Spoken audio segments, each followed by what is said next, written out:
Gorenera kujigori nopisa yamakadai kuteerera panguva dzino ndiyo channel yenyu inonzi Kulian TV. Ndadzoka zvekare muri yeZimbabwe. Hazvina kumira zvakanaka. Ndiri kutambira mashoko panapa. Tensions within ZANU-PF are escalating following a public defense of Vice President Constantino Chiwenga by a faction of war veterans in response to cause for his resignation over remarks interpreted as criticism of proposed constitutional changes.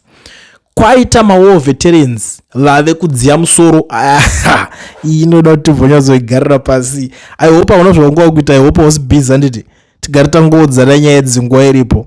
Vakomana regedza ndimbokudzai chinhu chiri kuitika in Zimbabwe right now. Chamusikwanisa kunge musiri kunzwisisa. Kune vanhu vane dzvene ndo nyaya inoitika. In 2017 vanhu vese vamunzwa ivo vari kutanga kutaura vakapeta miswe yavo, vamwe vakatiza munyika. Vanzwa kuti Mugabe haasi kuita zvekutamba. And in 2017 pakanzi vamwe vakubuda vachinoratidzira vachinodemonstrate. Hakuna kana munhu weZANU-PF akapinda mustreet achidemonstrate against Mugabe. Kwakapinda vanhu veopposition nevamwe vama11 vaingozvitawo vari kungoriwo vana vevhu, just like that. Ndo zvakangoitika. But nhasi takuona a different story, different strategy. Vipi Chiwenga vari kubudawo vataurawo zvinhu zvavo zvavari kuningina. Bosi semunhu wokuti anga ane tariro, semunhu wakaita basa rakanga risingakwanisi kuitwa chero nani zvake panguva yatiri. Now let me tell you something. Do you know kuti dai akada kuoma musoro murume wewe kuti handidi kana kuinzwa nyaya iyoyo, hapana zvingadai zvakaitika. Dai RG akatosvika pakusiyirana sedinzekera mai vakaita mapresident up to now. Do you know that kuti even President Mnangagwa vangadai vatori munhu ari kuti arikutogara in exile izvezvi so pamwe zichida pamwe anogona kudai vari kutodrive ogonyetisa zviringotova mwana baba. Do you know that? But what happened? Vipi Chiwenga nobva vanopinda vakanosumuka vakatanga kuita basa ravo, vakapinda kumanhingirikini kwese kwekwe vachitaura kuti tikada kutoita notice mastudios ese munhingirikini maZBC machinji kwese kwakapindwa kwakabatwa kwese pakatanga kutotaurwa zvanga zvatoitika. Vanhu vakatonoti yatokuka. After everything zvazoitika basa raro harapera, manegotiations apindwa maoffices vagara pasi vaita sebva vataurana zvese bva zvapera. Then it was a done deal. Vachidedzwa ED Mnangagwa kuti achidzoka. Simba rekuti dai akatodzoka paya vaigona kutodeclare futi kuti akadzoka futi toona toda tomusunga. Simba rekudaro ranga ritoripo. Vaigona kutoti munhu wese angote bufu tokusunga. Simba rekudaro vanga vanaro. But he was not that greedy. But nhasi not the way yaakutreatwa the same men. Unongozwa kuti Zimbabwe pana vanhu nezvivindi komana. Handizivi kuti zvivindi zvine so called war veterans izvi vari kuzvihodha kupi honestly, because uri kungonzwa mumwe achingoti CAB3 is a done deal because of munhu angosumuka achiti hasuda CAB3 yotonzi munhu arakadai so ari kuzoningina mutengesi.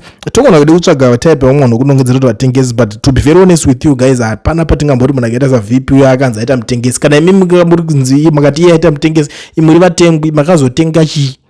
Kana muchiti vatamuri, kana muchiti aita mutengesi, muri kutengesawo chii chinotengeka chamunacho? Because to be very honest, the man is loyal kusvika pekupedzisira. Pakabuda zvinhu zvakawanda, pakaitika zvinhu zvakawanda, pakasumuka maforces akawanda, the likes of Geza vakasvika pakufa, but anambosumudza kana chigunwe kuti atiningine. But Geza aita sei? Aimpempedza 24/7. Zvazodai so today tine vanhu vakaita sana Comrade Knox Chivero vari kungoita sei? Ana retired Lieutenant General Winston Sigauke Mapuranga vari kuita sei? Ana muchena vese vari kuita sei? Vari kubuda vachitaura zvakasiyana siyana. But hakuna ari kumboti hausi kumbowanzwa kana one day vachisheka kana kuvhunduka kuti saka panapa I think zvinhu zvangu zvava kugona kuita. Munhu kuti arongoramba ari loyal. But after everything unongonzwa kuti kune ma veterans vari kunyora tsamba vari kuti zvoni ngaasiye basa, ngaresign. Resign why? Vanhu vanokurumidza kukanganwa chanezuro nehope. And ndo vamwe vacho vanozomhanya kupfeka ma-apologies. But now let me quickly go up on imwe nyaya yandiri kuona iri kutaurwa na Lieutenant General Sigauke Mapuranga panapa. Right, and the CIB3 nonsense is a project to block General Chiwenga from the presidency. I've said this from the beginning and I'm saying it again without apology. It is not a development instrument. It is not a constitutional reform. It is not Vision 2030. It is a blocking mechanism designed by cartels who understand that a Chiwenga presidency means the end of their looting arrangements, operated by desperate politicians who know that they are nothing after this president, ends financed by the commercial networks whose access to state resources depends entirely on the continuation of the political settlement that CIB3 is designed to estrange, and it will fail because General Chiwenga is too big for it. He is too big historically, he is too big institutionally, he is too big constitutionally, he is too big in the hearts and the mind of the Zimbabweans who failed those streets in the November 2017 and who have not forgotten what they were promised. My message to those pushing CIB3, you are not just fighting a man, you are fighting a covenant. You are fighting the promise that Operation Restore Legacy made to Zimbabwe.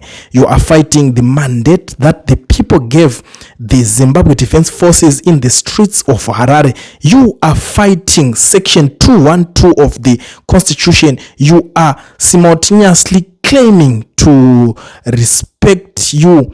Fighting the institutional memory of an organization that has been around longer than your political careers and will be around longer than after they are over. You cannot win that fight, not because I say so, because of what ZANU-PF actually is. ZANU-PF is a project of the Zimbabwe Defense Forces, and the Zimbabwe Defense Forces do not lose fights they have decided to win. We have decided to win this one. CIB3 is not passed into history as a successful constitutional amendment. It will pass into history as the moment a political establishment overreached, the moment it forget where it come from, forget who built it, forget whose sacrifice gave it the right to govern, and paid the full institutional price of that forgetting. We are not going to stop this nonsense. We are going to stop this CIB3 madness, not with noise, not with Twitter, not with op-eds and rally platforms and branded cars with full of weight and of what the Zimbabwe Defense Forces are, what they represent, and what Section 212 of this constitution mandates to do. I repeat for the record, for history, and for every person who needs to hear it clearly, CIB3 is a project to block Chiwenga from the presidency. It will fail. It will not work. General Chiwenga is too big for this CIB3 madness, and ZANU-PF, the real ZANU-PF, the liberation movement, ZANU-PF, the ZANU-PF that was born from the barrel of a gun and built on the sacrifice of soldiers, belongs to the Zimbabwe Defense Forces, not to cartels, not to tenderpreneurs, not to desperate politicians protecting their post-Mnangagwa relevance, to the ZDF, to the liberation, to the people. Operation Restore Legacy, unfinished, unstoppable. Retired Lieutenant General Winston Sigauke Mapranga ndo statement ravari kubuda vari kutaura panapa, ndo tsamba vari kubuda vari kutaura after this madness. One thing that I like about this guy ndechekuti very fast pakupindura nyaya dzanomona kuti nyaya yangonzi ngabva atodidiri basa bva vatopindura kawani kuti everything zvamuri kutraya kuita muri kutraya kuda kunobvisa this man. Recently apa pakakabuda mudhara Nox Chivero achitaura kuti zvonipa padotwa kuya mene mamuchida unokoborana na VP makazoda kumusetera setera watu zvaitaurwa zvese zvamakazvinzwira mega kunaona unofollowa the whole process ezvinhu zviri kuitika vanhu vanyazoteerera news this. I understand kuti vamwe mazuva ano vakatanga kuora mwoyo. Ndonzwa mumwe achiti mazuva ano hatichadi kuteerera nyaya idzi dzinotembesa musoro, hatichazivi kuti toita sei manje, tiri kungonzwa nekungopromiswa. Ndo zvazvichiri, ndo zvinoita upenyu. Sometimes kune zvimwe zvinhu unozwa kuti good things will take time always. Hazvingouye nyore.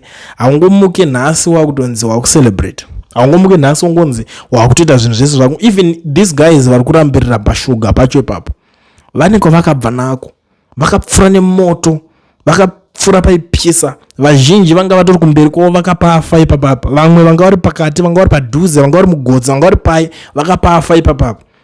Handimungozvinzwisisa. Saka it's not that easy kuti munhu angomuka angonzi nhasi wakutongomuka watopo pakutokunakidzawo wazodai so.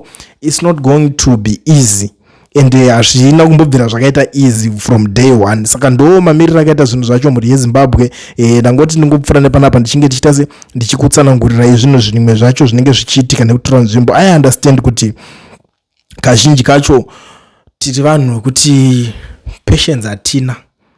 Even myself, I'm one of you guys. Anditorina patience. Zvinhu zvakubohwa. Tari kumbotarisa tichitoti pamwe zvichida izviso pari kunzi iyo nyaya yeCB3 kutembesa musoro yapo. Tandi vanhu we are expecting kuti this madness is going to end anytime soon. But how is this madness going to end? Kana tichinge tine ma-MP vakaita seuya we-CCC wokuti apuwa Fortuna ne 50,000 on top. Where are we going? I picture ipi atiri kuningirikina. What message izvezvi pauri izvezvi uri kufilawo sei nezvese zviri kuitika izvi?